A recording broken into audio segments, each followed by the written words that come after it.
Hola, hoy vengo a hablarles sobre el cuento El Matadero, escrito por Esteban de Echeverría en el siglo XIX, aproximadamente en los años 1838 y 1840.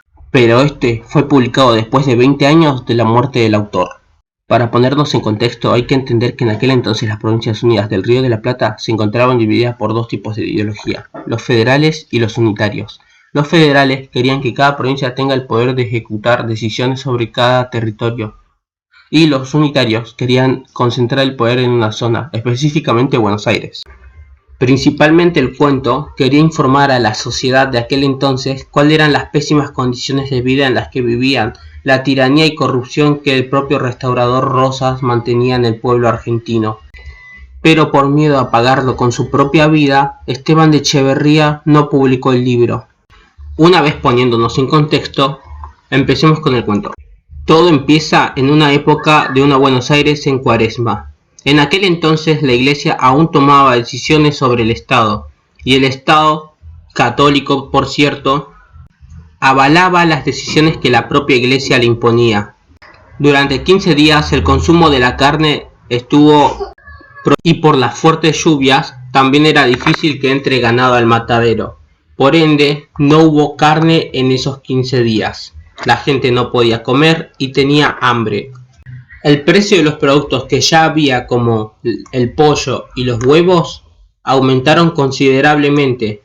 Hubo una inflación muy alta en aquel entonces, debido a la falta de carne. Niños y enfermos dependían de estos alimentos, los cuales ya estaban siendo casi inalcanzables por el alto precio. Entonces el gobierno le echa culpa a los unitarios, diciendo que por culpa de ellos está lloviendo, falta comida, el precio está más alto y las calles por tanta lluvia habían quedado completamente embarradas al ser de tierra. En el 16º día la lluvia cesa. Nos encontrábamos con una Buenos Aires embarrada completamente, en la cual el gobierno, para aplacar el hambre que había en la ciudad, hace entrar 50 novillos al matadero, lo cual era muy poco, ya que el pueblo en aquel entonces comía el triple o más que eso. Entonces empiezan la matanza en el matadero. Muchas personas se acumularon para ver si podían cachar un poco de carne debido al hambre. Y empezó la matanza. Los carniceros y degolladores empezaron a matar a los novillos. El primero que mataron fue de obsequio para el restaurador, quien asimismo antes había impuesto prohibiciones sobre los corrales y el consumo de carne. Fue un acto muy hipócrita de su parte. Y la matanza continuó. En una de esas partes, dos mujeres afrodescendientes intentan agarrar un trozo de carne y salir corriendo, pero los carniceros la descubren y las interceden. En ese momento de distracción se les escapa un toro. El toro va corriendo por su vida, escapando de los carniceros por toda la ciudad, y en una de esas se encuentra con un niño y lo decapita con el asta. Luego de eso, Matasiete, un carnicero, atrapa al toro y lo degolla. Luego de tal acto de salvajismo, por allí iba pasando un unitario.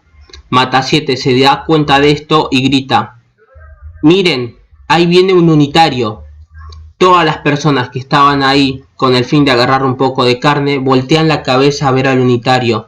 Matasiete y su grupo de hombres interceden al joven unitario y lo llevan a una capilla.